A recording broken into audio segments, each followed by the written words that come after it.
오늘 마태복음 27장, 28장을 살펴보면서 예수님께서 십자가에 달려서 죽으시는 장면입니다. 여러분, 제가 우리 교회가 이제 5년, 올해가 이제 5년이 되는 거죠. 개척한 지는 6년. 아마 저랑 우리 교회에서 2, 3년 이상 신앙생활 하신 분들은 제가 오늘 이야기했던 이야기를 들었을 가능성이 높습니다. 누가 예수님을 십자가에 못 박았는가? 이런 이야기를 하려고 하는 것입니다. 여러분, 다시 한번 생각해 볼 필요가 있겠습니다. 누가 예수님을 못 박았는가? 그 다음에 두 번째로 제가 던지고 싶은, 또 우리 생각해 보고 싶은 것은, 그렇다면 나는 예수님을 십자가에 못 박지 않았는가? 다시 얘기해서 예수께서 만약에 지금 이 시대에 우리 가운데 오셨다면 우리는 어떻게 행동했겠는가? 우리는 과연 예수님을 못 박았던 어떤 사람들처럼 행하지는 않았겠는가? 우리는 이들이 아니기 때문에, 이 시대에 살지 않았기 때문에 그냥 손가락질하고 나는 아니다 라고 그렇게 그냥 모른 척 할 수 있겠는가? 그 부분을 한번 생각해 보려고 합니다. 마태복음 27장 우리가 읽은 본문 앞뒤로 27장 1절부터 이렇게에는 예수님을 십자가에 못 박은 여러 부류의 사람들이 나옵니다. 28장까지 여러 부류의 사람들이 나와요. 첫 번째로 등장하는 사람은 27장 1절에 2절에 보면 가룟 유다가 나옵니다. 가룟 유다는 우리가 잘 알듯이 예수님을 팔았습니다. 은 30세겔, 은 30을 받고 예수님을 팔았습니다. 그리고 27장은 뜻밖에도 예수께서 조롱을 받고 재판을 받고 끌려가는 그런 장면을 보면서 가룟 유다가 그것을 후회합니다. 그리고 은 30을 가져다가 자신에게 줬던 대제사장과 그 무리에게 던져주면서 나는 이 피와 관계없습니다 라고 돌이켜서 집에 돌아와 목을 메어 자살한 장면으로 시작합니다. 안타까운 일입니다. 가룟 유다는 왜 예수님을 팔았을까요? 여러분, 가롯이라고 하는 말은 그리옷이라는 지명입니다. 우리 성경은 가롯이라고 기록되어 있는데 그리옷, 가롯 같은 말이죠. 그리옷이라고 하는 지역은 예루살렘으로부터 멀지 않은 곳에 있습니다. 이 말은 무슨 얘기냐면 쉽게 얘기하면 서울 인근에 살았던 사람이라는 겁니다. 지도층이었고, 여러분 당시에 예루살렘에 살았던 사람들은 특별한 사람들입니다. 가난한 사람들은 예루살렘에 있지 못했습니다. 권력이 있고 힘이 있고 가문이 좋고 뼈대가 있는 사람들이 예루살렘에 살았습니다. 그 인근에 살았던 사람들도 마찬가지입니다. 가난한 사람들은 다 갈릴리 지역에 있었고 혹은 감람산 너머의 베단이라든가 기타 이런 동네에 살고 있었습니다. 여러분, 예수님이 12제자가 있는데 그 12제자 중에 가만히 보면 대부분은 갈릴리 사람이고 또 심지어는 그 안에 여러 부류의 사람들이 있는데 그 중에 가장 가문이 좋고 집안이 좋아 보이는 사람이 가롯 유다입니다. 가롯인 유다는 예루살렘 인근에 있었던 그런 중심부의 사람이었습니다. 인정받는 사람이었습니다. 우리는 가롯 유다를 생각할 때 그가 예수님을 팔았으니까 12제자 중에 가장 형편없었던 사람이었을 것이다 라고 생각을 합니다. 그런데 12제자 중에 돈을 맡았던, 재정을 담당했었던 사람이 바로 가롯 유다라는 것을 우리는 다른 성경들을 통해서 알 수 있습니다. 예나 지금이나 무리 중에 총무를 맡고 돈을 맡는 사람은 가장 신실한 사람입니다. 믿을 만한 사람입니다. 혹은 가장 권위가 있는 사람에게 그것을 맡깁니다. 여러분, 셈을 할 줄 아는 사람이 없어서 그런 것이 아닙니다. 마태라고 하는 예수님의 제자는 직업 자체가 세리였습니다. 셈 빠르기로는 마태를 누가 따라갈 수 있겠습니까? 열심으로는 베드로를 누가 따라갈 수 있겠습니까? 사랑받기로는, 사랑스럽기는 요한을 누가 따라갈 수 있겠습니까? 열심으로는 시몬을 누가 따라갈 수 있겠습니까? 그렇게 여러 부류의 사람이 있었지만 그 중에 예수님의 돈을, 그 무리의 돈을, 재정을 누가 담당했냐면 유다가 담당했습니다. 그만큼 인정받았고 서로 안에서 신뢰를 받았던 사람이었다는 것입니다. 그런데 바로 그렇게 예수님으로부터 가장 신뢰를 받고 믿을 만했었던 그 사람이 예수를 팔았습니다. 배신했습니다. 왜 그랬겠습니까? 여러 주석과 또 신학자들과 내용들을 살펴보면 크게 두 가지를 제시합니다. 이유를. 첫 번째는 돈 때문에 그랬을 것이다. 이런 얘기입니다. 돈 때문에. 요한복음 12장에 보면 어떤 여인이 예수님의 발에다가 300달이나 되는 그런 향유를 깨트려서 붓습니다. 그 장면을 보고 제자들이 깜짝 놀래요. 정말 신경질을 냅니다. 아니 300대나 되는 거를 왜 거기다 낭비를 하느냐, 그렇게 이야기합니다. 그 말을 가장 앞장서서 했던 사람이 가룟 유다입니다. 그랬더니 옆에 있던 요한이 그것을 가만히 보고 있다가 저는 도둑놈이라 돈쾌에 돈이 들어오면 그거를 훔치려고 하더라. 여러분, 가룟 유다의 평가입니다. 없는 걸 지원해서 쓰지 않았을 것입니다. 아마 제자들 가운데에는 가룟 유다가 공금을 슬쩍슬쩍 하고 있다는 것을 눈치챈 사람들도 있었던 것 같습니다. 가룟 유다는 가문도 좋았고 신뢰받는 것 같았으나 그러나 실제로는 자기의 욕심을 채우고 있었던 것이었습니다. 그래서 은 30에 예수님을 파는 것에 대해서 아마 돈 때문에 팔았을 것이다. 돈이 욕심이 나서 그랬을 것이다. 그렇게 이야기합니다. 물론 일리 있는 이야기입니다. 그런데 가만히 보면 은 30세겔이라고 하는 것이 얼마인가? 여러분, 이것에 대해서 제가 여러 자료를 살펴봤는데요. 어떤 데는 굉장히 적게 보고 어떤 데는 조금 많이 봅니다.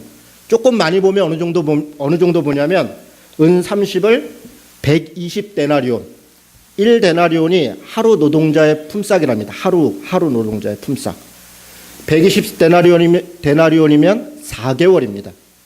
한 달에 한 200 혹은 뭐 300, 340이 1200만 원, 한 1000만 원쯤 되는 돈이겠죠. 은 30세겔이면 1000만 원, 와, 큰 돈이네. 그래, 욕심낼만 하네. 그렇게 생각할 수도 있겠습니다. 그런데 1000만 원 그렇게 큰 돈 아닙니다. 아주 적게 보면 은 30을 10,000원 정도로 보는 그런 해석도 있습니다. 세겔이라고 하는 단위가 이번에 저도 이스라엘 가보니까 굉장히 작은 단위더라고요. 세켈이라는 단위가. 은 30이라는 돈이 10,000원, 뭐 기껏해야 20,000원 정도 되는 돈이다. 그러니까 20,000원에서 많게 보면 1,000만 원입니다. 그러면 감이 잘 안 올 것입니다. 이게 어느 정도일까? 몇 가지 자료를 찾아보니까 출애굽기 21장 32절에 보니까 남이 물건을 손상받게 되면 갚아야 되는 돈이 나옵니다. 그 중에 은 30이 나오는데 그 은 30은 소가 실수로 해서 종을 칵 들이받으면 내 종이 죽었잖아요. 그러면 대가로 갚아야 되는 게 은 30입니다. 다시 얘기해서 자기 집의 노예, 종 하나의 목숨입니다. 여러분, 이게 많을까요, 적을까요? 적은 돈입니다. 당시에 은 30이라는 건 노예는 그렇게 큰 돈 치지 않는 것입니다. 물론 사람이니까, 일꾼이니까, 소처럼 부려먹을 수 있는 그런 노동력이니까 일정 부분 대가는 줘야겠으나 그러나 그렇게 큰 돈은 아니었습니다. 레위기 27장 4절에 보니까 레위기 27장에는 서원을 한 것을 지키기 위해서 갚아야 되는 돈이 있습니다. 내가 그걸 못 지키게 되면 대신 남자일 때는 뭐 여자일 때는 누구일 때는 갚아야 되는 게 있습니다. 거기에도 은 30이 나옵니다.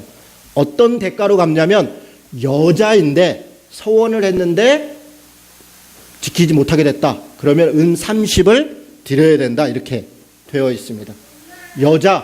지금은 뭐 여자가 비싸죠. 남자보다 아마 훨씬 더 값도 나가고 당연히 그렇게 대우를 받아야 되는 시대입니다. 그러나 예수님 시대 혹은 구약 시대에는 종이나 여자나 뭐 그게 그거인 시대입니다. 사람의 몸값으로 치지 않는 굉장히 천한 비용이라는 겁니다. 지금 가룟 유다가 은 30에 예수님을 팔았습니다. 그 말은 굉장히 하찮게 여겼다. 작은 돈을 받았다라고 하는 것을 이야기하는 것입니다. 그러면 큰 돈도 아니고 아마 예수님은 당시에 많은 사람들의 공공의 적이었기 때문에 큰 돈을 요구해도 아마 주었을 것입니다. 파는데. 근데 이 작은 돈, 노예같이 혹은 여자같이 여기는 이런 정도의 돈을 받고 가룟 유다가 왜 팔았을까? 두 번째 이유는 이런 것입니다. 자기의 이념과 사상 때문이었다.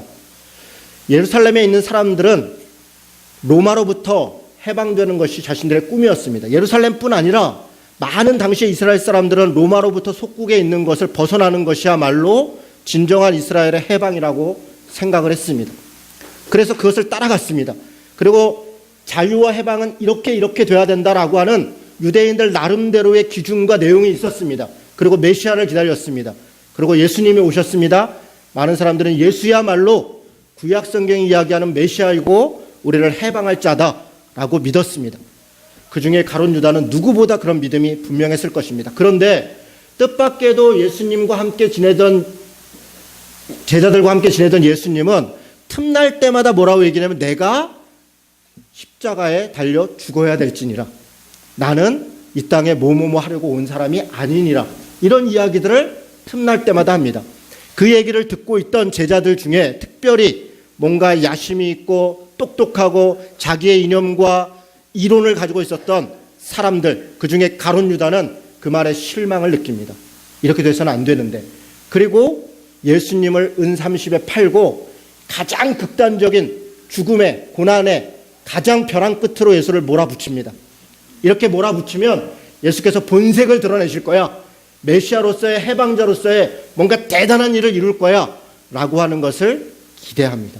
그런데 너무나 실망스럽게도 예수는 때리면 맞고 침뱉으면 침뱉음을 당하고 뭐라 이야기하면 그것에 대해서 대꾸하지 않고 그렇게 무기력하게, 그야말로 무기력하게, 전혀 메시아적이지 않은, 전혀 구원자답지 않은 그런 모습으로 끌려갑니다. 그 모습을 보고 가룟 유다가 낙심을 합니다. 여러분, 가룟 유다는 예수님을 배신했습니다. 팔았습니다. 왜 그랬다고 지금 이야기를 드렸습니까? 첫 번째는 돈 때문에 그랬을 것이다.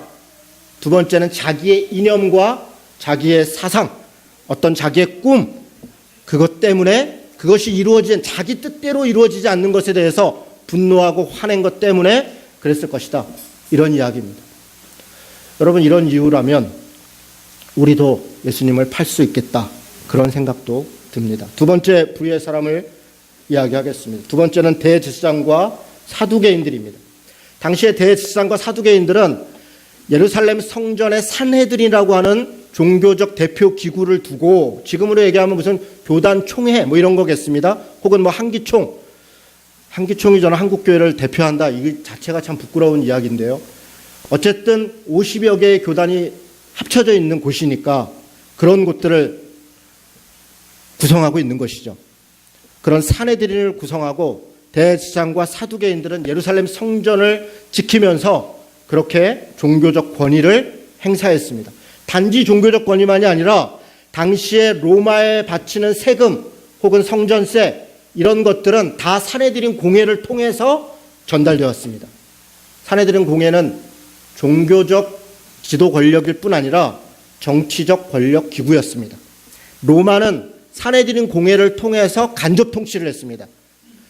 빌라도를 통해서 직접 통치를 한 게 아니라 빌라도는 그냥 감시자이고 형식적인 행정적인 것을 담당하고 그렇게 했을 뿐이지 실제로는 산헤드린이 통치를 하고 빌라도는 그냥 중간에 조정만 했던 그런 자였습니다.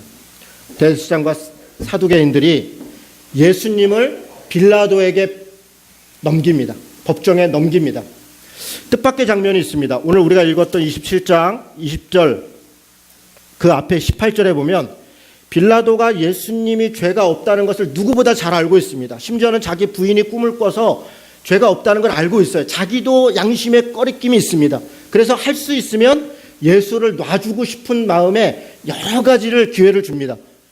그런데 그러면서 예수의 입을 통해서 뭔가 나는 아니야, 나는 무죄라는 얘기를 듣고 싶어서 당신이 무죄한 걸 내가 알고 있다. 그런데 대제사장과 이 사두개인들이 왜 당신을 팔아 넘겼는지 18절에 보니까 이는 그가 그들의 시기로 질투로 예수를 넘긴 줄 알미더라. 여러분, 대제사장과 사두개인들이 빌라도도 알고 있는 거예요. 그들이 예수를 시기해서 질투해서 넘겼다는 걸 알고 있었습니다. 뭘 질투했습니까? 무엇을 시기했습니까? 여러분, 당시의 대제사장과 산헤드린에 있는 사두개인들은 신앙적으로 종교적으로 존중받는 존경받는 사람들이었습니다. 그들의 말은 곧 법이었고 하나님의 말씀을 대리하는 것이었습니다. 그런데 어느 날 예수 그리스도께서 나타나서 거리를 다니고 저작거리를 다니는데 가난하고 고통받는 사람들을 만나는데 그들이 대제사장과 사두개인을 따르는 것이 아니라 형식적으로 예배당 와서 제사장에 와서 제사는 드리지만 그러나 마음은 다 예수에게 가 있는 겁니다. 진정한 메시아가 왔다. 자신들의 고통과 눈물을 아는 자가 왔다. 그들을 따르기 시작합니다. 그랬더니 대제사장과 사두개인들은 그를 질투합니다. 질투하는 게 그냥 좀 싫다 이런 게 아니라 자기가 가지고 있는 권력, 자기가 가지고 있는 돈, 자기에게 지금 쏟아지고 있는 어떤 명예 이런 것들이 예수에게로 넘어가는 것이 싫은 것입니다. 죽기보다 싫은 것입니다. 그래서 그들이 회의를 합니다. 어떻게 회의합니까? 결론을 한 명만 죽이면 되는데 우리가 왜 고민하냐. 한 명만 죽이고 그리고 우리는 여전히 우리 누릴 것을 누리자 이야기합니다. 자기의 돈, 자기의 명예, 자기의 종교적 권력 이것을 지키기 위하여 예수를 빌라도에게 팔아 넘긴 자들, 그들이 대지상과 사두개인들이었다 그렇게 이야기합니다. 세 번째로는 빌라도입니다. 빌라도는 로마로부터 간접 통치를 할 때 그 실체적 권력, 왕의 권력을 가지고 파견 나와 있었던 사람입니다. 로마는 당시에 지중해를 중심으로 해서 40개국을 장악하고 있었던 대제국이었습니다. 그리고 그들은 직접 통치하지 않고 분봉왕들을 보내서 감시하고 또 현지인들을 통해서, 헤롯이 그런 것 아닙니까? 헤롯이 유대인인데 원래는 이두메인이죠. 유대인으로서 이스라엘을 다스리도록 그렇게 간접 통치한 거 아닙니까? 빌라도도 그 중에 하나였습니다. 그렇다고 해서 아무런 권한이 없거나 아무런 역량이 없는 것은 아닙니다. 로마의 법을 지켜야 되고 질서를 지켜야 되고 뭔가를 판결해야 되는 그런 막중한 책임을 가지고 있었습니다. 그런데 아까도 말씀드린 것처럼 빌라도는 분명히 예수께서 그런 죄를 지지 않았다. 그런 죄가 어떤 죄입니까? 밀란을 일으키거나 혹은 유대인의 왕으로 참칭하거나 혹은 로마를 전복하려고 했다거나 그런 죄들이 전혀 없었습니다. 그것을 알고 있음에도 불구하고 빌라도는 어떻게 합니까? 결국 예수를 십자가에 못 박도록 내어줍니다. 물론 바라바를 놔줄까 예수를 놔줄까 뭐 여러 가지를 통해서 자신이 회피하려고 했었던 것들 인정합니다. 그러나 최종적으로 빌라도는 뭐라고 얘기합니까? 백성들이 밀란이 날까 두려워했다. 어떤 소요가 일어났다. 그래서 자기가 책임을 질까 두려워하여 그 책임을 모면하기 위해서 예수를 십자가에 못 박아 죽이는 그런 어리석은 판결, 전혀 법적으로도 옳지 않고 정의로에도 부합하지 않는 그런 판결을 내리고 말았습니다. 많은 사람들은 빌라도에 대해서 좀 이렇게 변호하고 싶어 합니다. 빌라도가 예수를 도우려고 하지 않았습니까? 결국 대제사장 혹은 백성들 혹은 가룟 유다, 유대인들이 원하는 대로 해준 것 아닙니까? 빌라도에게 책임을 물을 수 없는 것 아닙니까? 그런 변호의 마음들이 생깁니다. 그러나 여러분, 여러 말씀들을 살펴보면 누가복음 13장 1절에 보니까 갈릴리 사람들의 피를 그들의 제물에 섞은 자가 있습니다. 무슨 얘기냐면 이스라엘이 제사를 지내는데 갈릴리 사람들을 죽여서 사람의 피를 가져다가 그들에게 그 하나님께 드리는 제물에다 섞어가지고 그 제사를 조롱하고 사람을 그렇게 잔인하게 죽이고 했던 사람에 대해서 나옵니다. 그 사람이 누굽니까? 빌라도입니다. 빌라도가 그렇게 했다는 것입니다. 갈릴리 사람들의 피를 죽여서 제사 드리고 있는 제물과 섞어서 제사를 드리도록 할 정도로 하나님을 예배하고 백성들의 생명을 조롱하고 무시했던 자가 빌라도입니다. 요한복음 19장 1절에 보면 예수께서 계속 부인하는 것 때문에 빌라도가 직접 채찍을 들어 예수를 채찍질했다고 기록하고 있습니다. 아랫사람을 시키고 나는 모른 척한 정도가 아니라 적극적으로 예수를 채찍질하고 그렇게 했던 자가 빌라도다라고 고발하고 있습니다.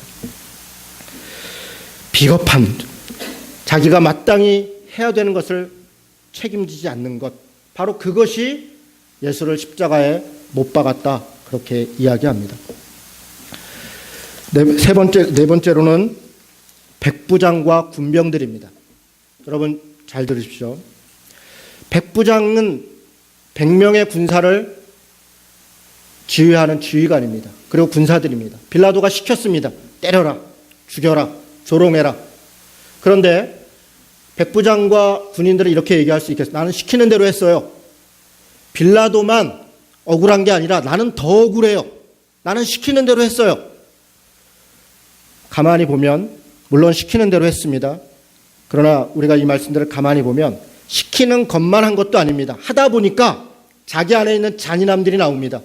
건드려 보니까 반응하지 않습니다. 침뱉어 보니까 저항하지 않습니다. 조롱하니까 조롱을 받습니다. 핍박하니까 그냥 그것들을 자기 무릎 앞에 무릎을 꿇습니다. 그것을 희열을 느끼기 시작합니다. 그래서 조롱과 핍박과 채찍질과 비난이 더 거칠어지고 더 잔인해지고 더 야비해집니다. 여러분, 백부장과 군인들 이야기하는 거 가만히 보십시오. 굉장히 처음에는 소극적이었을지 모르지만 점점 적극적으로 그것에 가담합니다. 하조니 요람이라는 사람이 있습니다. 히브리 성경의 철학 이런 책을 썼는데요. 거기에 보면 이런 이야기가 나옵니다. 어떤 윤리를 따를 것이냐, 제국의 윤리관을 따를 것이냐, 양치기 윤리관을 따를 것이냐, 이런 이야기입니다. 제국의 윤리관은 무엇입니까? 제국의 나라가 요구하는 것을 그대로 행하는 것입니다.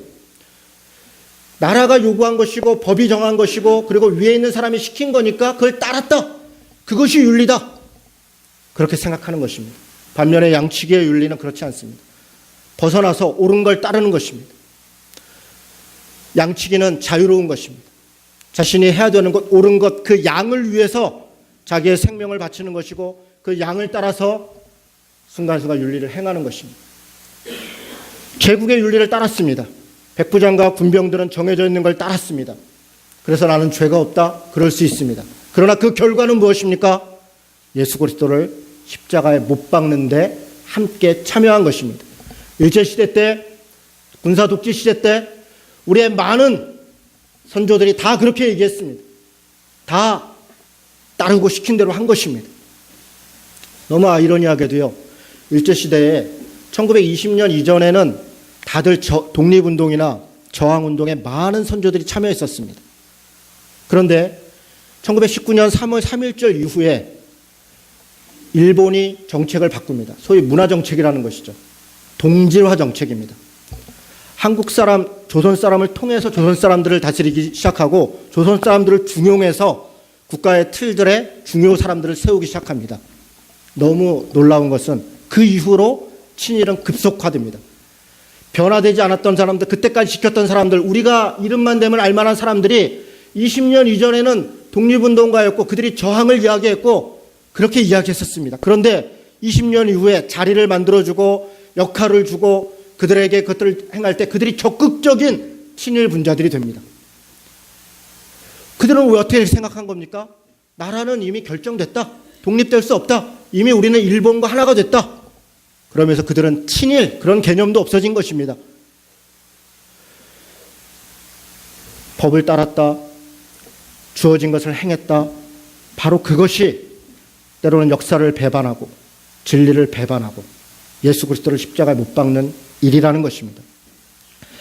27장 39절에 보면 또 뜻밖의 사람들이 나옵니다. 27장 39절에 한번 보시죠. 지나가는 자들입니다. 지나가는 자들은 자기 머리를 흔들며 예수를 모욕하여 이르되 네가 하나님 아들이면 내려와라. 네가 하나님 아들이면 뭔가 좀 보여줘라. 누가 얘기했습니까? 지나가는 사람들. 여러분, 지나가는 사람들이 도대체 무슨 억하심정에 있어서 예수에 대해서 조롱을 했겠습니까? 이들은 평범한 사람들입니다. 그냥 일상을 살아갔던 사람들이에요. 아니, 어쩌면 이들 중에는 예수님을 따랐던 사람들도 있었을지 모르겠습니다. 지나가는 사람들이 누군가 고난을 받고 있고 어려움을 당하고 있는데 그 고난과 어려움에 대해서 치근히 여기지는 못할 망정 조롱을 하는 것, 비난을 하는 것입니다. 여러분, 얼마 전에 제가 목회자들 하는 축구 모임에, 제가 이제는 축구 모임에 이제 매주 월요일마다 나가기 시작했습니다. 제 나름대로 이제 인천 지역에 있는 목회자들과 좀 교제도 하고 전도도 좀 하자. 뭐 고난함께 연합예배도 교회도 초청도 하고 인천 지역에서 좀 연합사역들도 하고 위해서 목회자들을 좀 만나야겠다. 그래서 이제 결심을 하고 쉽지 않습니다. 월요일날 아침 7시까지 가야 돼요. 아유, 굉장히 어렵더라고요. 아침 일어나는 게. 여러 가지 이제 생각을 갖고 갔습니다.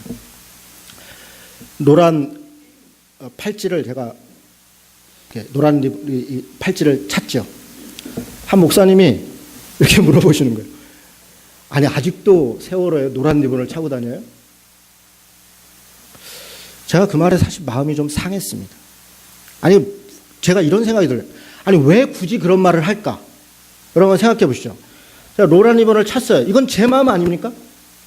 제 마음이잖아요. 제 자유잖아요.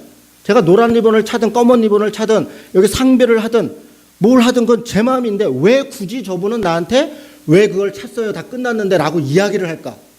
그 이야기하는 심리에는 무슨 생각이 있을까요? 이거를 나름대로 자기 생각이 있는 거 아니에요. 이걸 찾는 것은 뭔가 정치적인 것이고 뭔가 기분이 나쁜 것이라는 아니 왜 굳이 이야기를 할까요?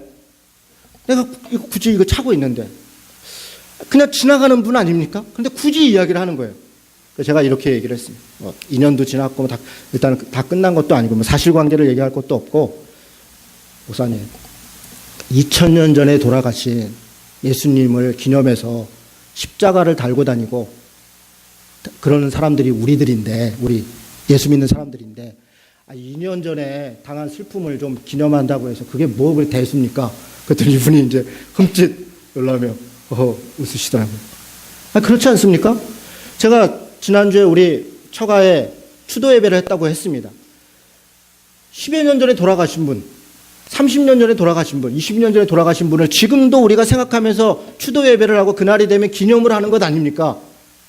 아니 내 가족이 무슨 일이 있으면 그날도, 아니 심지어는 내 가족의 생일이 아니라 무슨 화이트데이니 무슨 발렌타인데이니 무슨 할로윈데이니 그런 쓰잘데기 없는, 이렇게 얘기하면 또 여성분들이 쓰잘데기 없는 것까지는 아닌데요. 누가 하는 것을 일체 뭐라고 안 합니다. 예, 저는 그냥 지나갈 뿐입니다. 절대로 얘기 안 하고.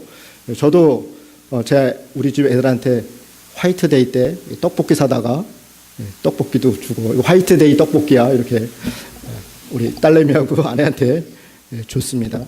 사랑을 고백하는 거 좋죠. 그러나 그런 날들도 기념을 하는데 왜 기념을 해서는 안 됩니까?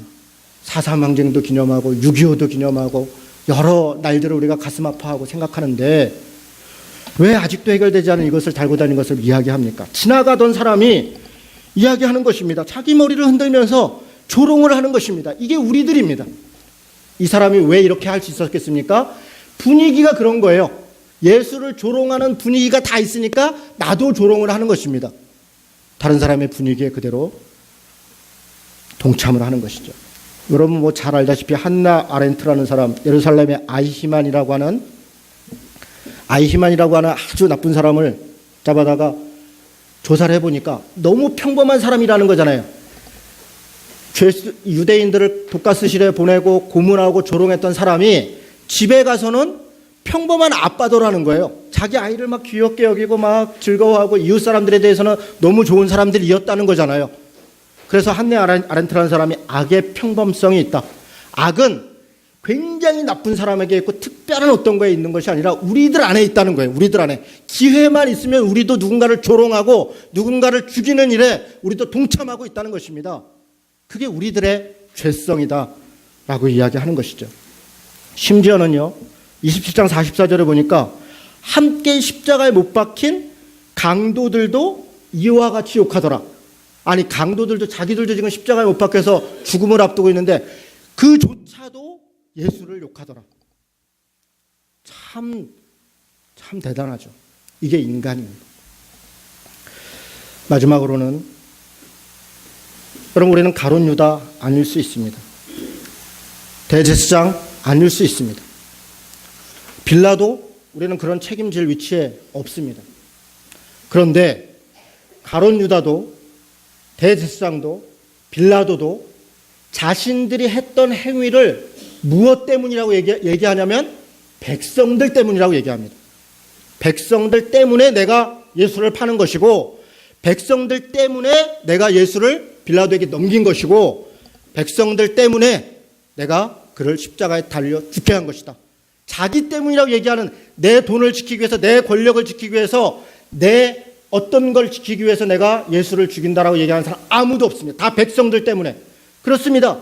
백성들은 이 일에 동참합니다. 여러분 27장에 우리가 읽은 장면에 보니까 대제사장과 장로들이 무리를 권합니다. 여러분 대제사장과 장로들이 굉장히 무리를 권해요.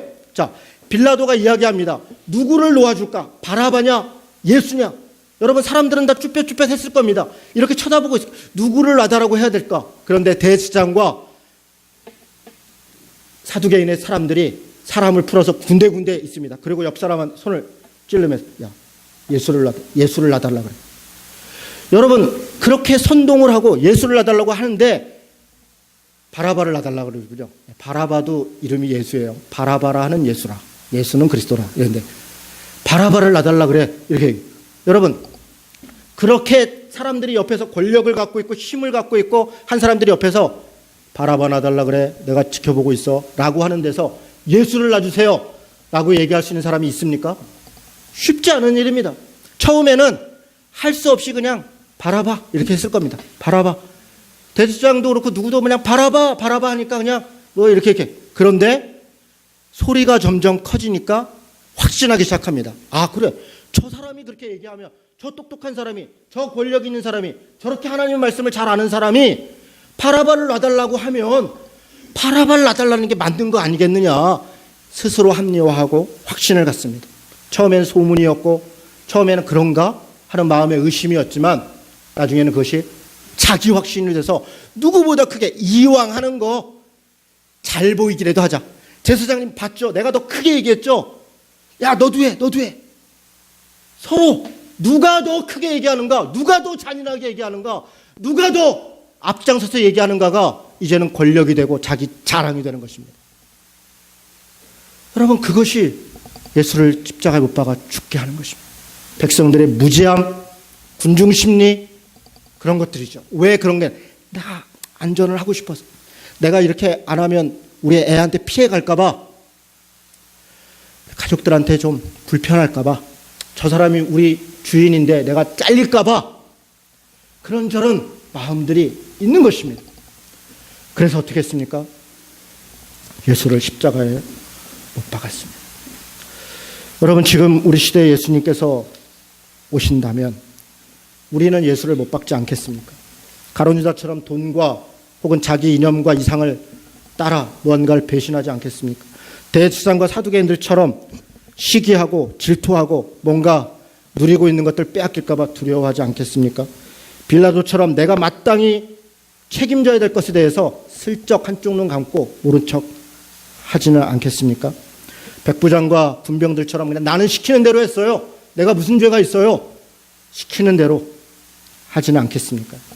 지나가는 사람들처럼 분위기가 그러니까 나도 그냥 한마디 조롱하고 비난하고 그렇게 하지 않았겠습니까? 십자가상의 강도들, 우리도 죽을 자들이면서도 한마디라도 그냥 화풀이라도 하려는 마음이 있지 않겠습니까? 아니, 무지해서 남들이 다 하니까 그냥 나도 거들지 않겠습니까? 누가 예수님을 십자가에 못 박아 죽였습니까? 그런데 여러분, 놀라운 것은 예수님의 태도입니다. 이 많은 사람들이 예수를 조롱하고 비난하고 자기의 책임을 다하지 않고 심지어는 자기의 권력과 돈을 지키기 위해서 자기에 대해서 온갖 조롱을 다하는데 예수님이 아무 말도 하지 않습니다. 빌라도가 물어봅니다. 너 이렇게 고소당하고 저렇게 고소당했는데 이거 맞지? 적극적으로 변명하지 않습니다. 저는 그냥 네가 유대인의 왕이냐? 그렇습니다. 내가 유대인의 왕입니다. 심지어는 예수께서 십자가에 달리셨습니다. 수많은 사람들이 그를 쳐다보고 있어요. 예수님이 이렇게 얘기합니다. 누가복음 23장 34절 보니까 아버지, 저들을 사하여 주옵소서. 자기들이 하는 것을 알지 못함이니이다.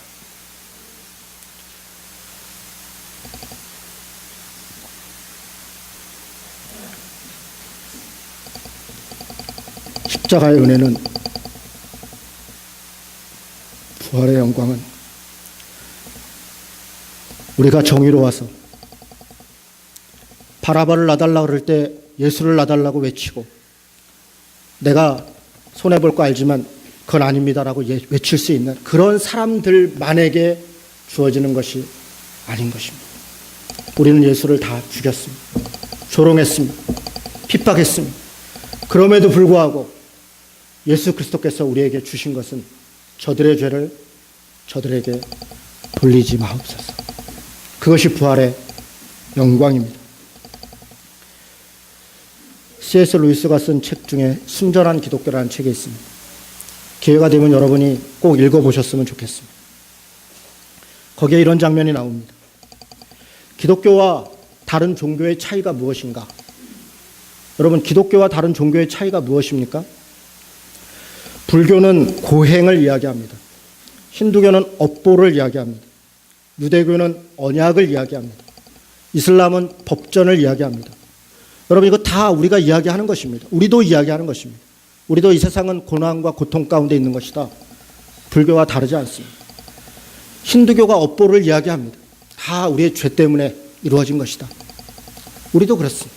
우리도 다 우리 안에 있는 원죄 때문에, 우리의 죄악 때문에 우리 안에 지금 이런 것들이 있다고 이야기합니다. 유대교는 언약을 이야기합니다. 하나님과 맺은 언약을 이야기합니다. 우리도 그렇습니다. 우리도 예수 그리스도의 십자가의 언약을 이야기합니다. 예수를 믿으면 하나님이 우리를 구원하신다는 그 약속을 믿고 우리가 그렇게 언약을 이야기합니다. 이슬람은 법전을 이야기한다고 합니다. 우리도 그렇습니다. 우리도 하나님을 믿은 사람들이 지켜야 될 믿음의 행함을 강조합니다. 이렇게 다른 종교들과 우리가 다를 바가 없는데 무엇이 다른 것입니까? C.S. 루이스는 이렇게 얘기합니다. 딱 하나 다른 것이 있다. 그것은 은혜이다. 은혜이다. 고행도 업보도 언약도 법전도 다 인간의 편에서 우리가 그래서 참고, 우리가 그래서 선을 행하고, 우리가 그래서 율법을 지키고, 우리가 이렇게 하지 않으면 그러면 구원받는다 이야기합니다. 그런데 기독교의 진리는 거기에 있지 않습니다. 그럼에도 불구하고 우리가 여전히 죄 가운데 있고, 우리는 가룟 유다 같은 사람이고, 대제사장 같은 사람이고, 빌라도 같은 비겁한 자이고, 그리고 무지한 백성들과 같은 그런 자들이지만, 그런 자들에게 하나님이 찾아오셔서 우리를 구원하신 것입니다. 그저 우리를 사랑하심으로, 끝까지 사랑하심으로 그 많은 사람들의 그 죄악들을 그대로 가슴에 안고 조롱과 비난과 채찍질을 마다하지 않고 십자가를 지심으로 우리를 구원하시는 것입니다. 그리고 이렇게 얘기합니다. 아버지여, 저들을 사하여 주옵소서. 자기들이 하는 것을 알지 못하나이다. 이것이 기독교의 진리이고 부활의 의미입니다. 우리는 이 부활절을 맞이하면서 이렇게 해야지 저렇게 해야지 결심하는 것 물론 의미 없지 않습니다. 그러나 정말 의미 있는 것은 그 고난과 그 십자가와 그 부활이 여전히 죄 가운데 있는 나를 위한 것이다라는 것을 감사하는 것입니다. 마태복음 28장 18절에서 20절은 그렇게 주님 안에서 은혜를 입은 자들에게 주님이 마지막으로 부탁하시는 말씀이 있습니다. 예수께서 나와 말씀하여 이르시되 하늘과 땅의 모든 권세를 내게 주셨으니 그러므로 너희는 가서 모든 민족을 제자로 삼아 아버지와 아들과 성령의 이름으로 세례를 주고 내가 너희에게 분부한 모든 것을 가르쳐 지키게 하라. 볼지어다 내가 세상 끝날까지 너희와 항상 함께 있으리라. 여전히 우리는 죄 가운데 있지만 주님은 우리에게 그 복음을 맡기셨습니다. 우리가 아무 공로 없이 주님의 은혜로 구원받은 것처럼 우리도 또한 그 복음을 전하는 것입니다. 나누는 것입니다. 주께서 우리와 함께 하신다라고 약속하십니다. 이 부활절, 이 믿음 안에서 다시 은혜를 회복하고 은혜로 살아가는 성도 되시기를 주님의 이름으로 축원합니다. 아멘.